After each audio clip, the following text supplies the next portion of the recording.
Hello there. What's going on, everybody? We've got ourselves a Skystrike Academy preview for Star Wars X-Wing, and we're going to go through some of the spoilers. This one focused a lot more on the TIE Interceptors, so I want to run through some of these cards in case you haven't already seen them. Also, big thanks to Luxury Playstyle for sponsoring this video.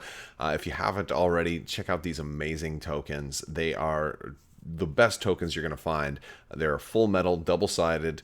They come in a variety of finishes, and they have them for more than just X-Wing also, so definitely check them out. If you use code Crabbok VIP, you're going to save 15%, and on orders of $35 or more, you're going to get a free Crabbok token thrown in there with lightsaber nunchucks and all. All right, so let's go ahead and talk about this particular article. We did get our full spread, which this one was pretty much the same as the article that we kind of had leaked on the German Asmodee website, although the positioning of the cards are a little bit different.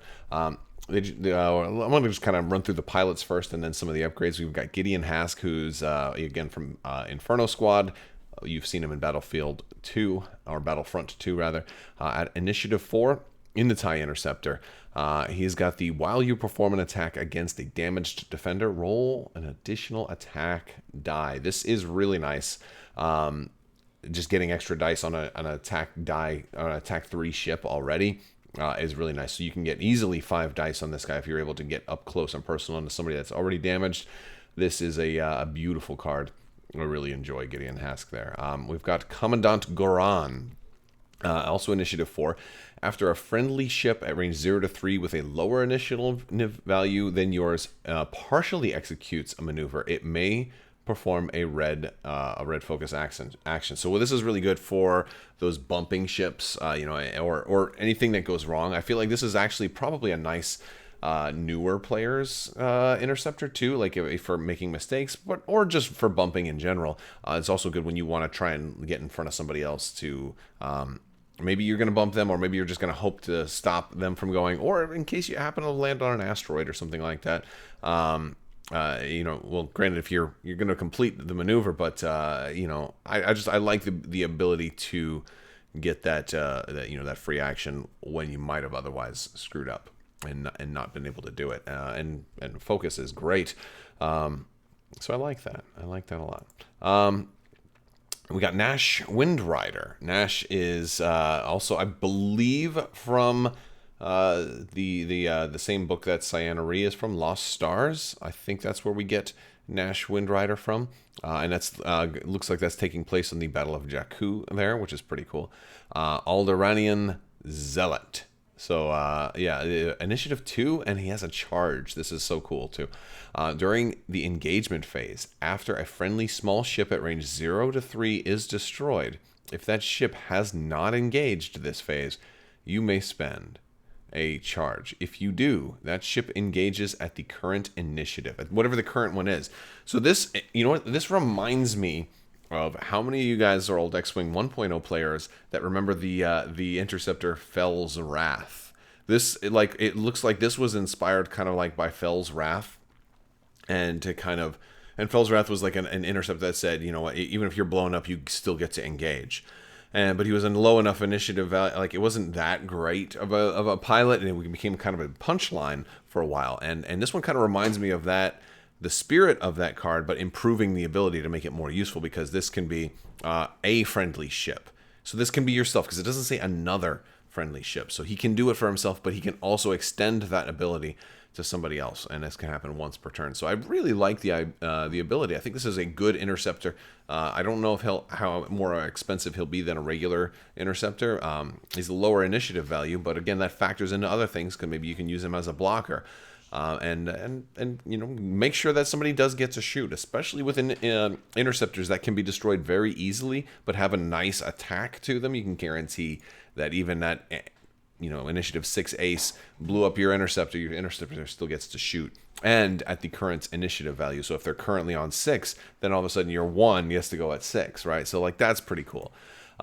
Speaking of Initiative 6s, we've got Cyana Re here. This one is a fan favorite from the Lost Stars book, one of the best Star Wars books ever. Some people would say the best Star Wars book, at least of the new canon, and it's definitely in my top 3. probably my number 2 ranked Star Wars book right now. So it's a really, really good book. I definitely suggest you check it out.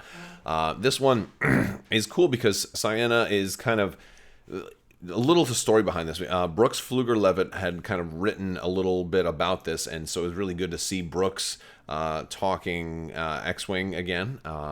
Certainly, a lot of you may know also Brooks from Armada, so it was nice to see Brooks kind of talking about the games again, and hopefully we'll see more of Brooks in the future. That's something that we would all benefit from, because Brooks did a lot of really good work. So, after you perform an attack, if the defender was destroyed, gain a stress token. After a friendly ship at 0 to 3 is destroyed, remove a stress token. And that is dealing with Cyana's kind of duality, because Cyana Re kind of represented a protagonist view of the Empire.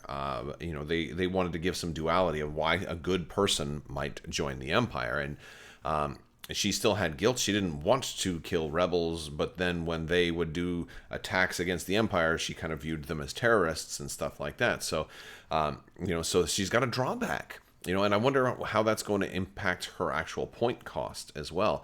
Because if she blows somebody up, she's going to feel guilty over it. Like, I didn't want to have to kill this person, so she gains that stress. But then she's stripped of that guilt when she sees them attacking back and blowing up one of her friends. And so it's very this is one of the coolest designs for a card I've seen in a long time in Star Wars X-Wing. So I love this card. Volt Scaris, who has I believe the same ability as his High Defender pilot. He has that charge. You're not going to get the charge right away, but as an action you can take a strain token to recover your charge, and then you'll be able to do that action that you might want to do before you engage. So you can basically wait until you're about to shoot, then you get to do your action, which is really cool. Like, oh, I need to boost now, but that initiative 6, I don't know where he's going to be, so let me wait, and then I can reposition. Of course, it's before you engage, so that initiative 6 might be able to attack you first, but if you didn't have a shot, then you can be like, all right, before I shoot, let me make sure I really get a good shot here. And you can potentially do that. So I like that. We have sensitive controls here. This is going to be the standardized upgrade for this set. It's going to replace auto thrusters with sensitive controls. During the system phase, you may perform a red barrel roll or boost action. And again, it's standardized, so if you want to use this on one, you're going to have to use it on all of them. I'm still not so sure how good this card is going to be, but I guess we'll have to see. I don't run Empire that much, but maybe I'll run it in Fly Casual or something like that and see kind of how they pan out. Or maybe I'll fly against them too. That'll be a cool thing to consider. And then our shared upgrade here, we've got, this is a new style of upgrade that like we had Hopeful for the Rebels, and then we had that the Cad Bane one for this Scum, where they could recover illicit stuff or charge. In this case, it was after another friendly ship at range 0 to 3 is destroyed. If that ship is limited or has the disciplined upgrade, again, that's following the same archetype, you may perform a barrel roll or target lock option. So this target lock is good for the interceptors because they don't have target lock natively.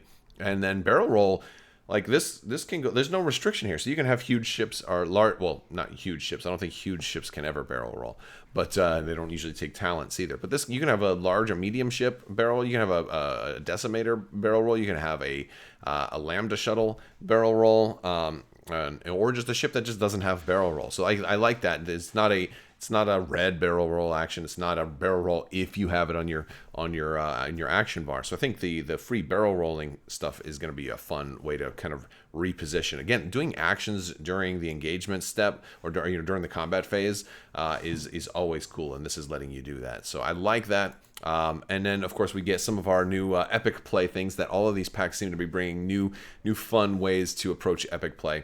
And we're getting the Skystrike Academy class. By the way, Skystrike Academy looks an awful lot like the Colossus from Resistance, right? I haven't watched Resistance in a long time. I never even finished that show. After you barrel roll or boost, and this is a limited, a 2-pip limited, so you can actually have 2 of these. After you barrel roll or boost, each of your wingmates is forced to split from the wing. which is a really kind of cool way to just to split everybody up, to kind of move in and then just go, you know. I don't know. I mean, like maybe that's a negative in this case, you know, because I guess you're forced to split and you don't really necessarily want to. So you're, you know, but if you do barrel roll or boost, everybody's out. Which is interesting. While you defend, up to 5 of your wingmates may suffer a damage to cancel the matching results, which is kind of standard. But 5 is quite a bit. It's a little bit more. And then Shadow Wing.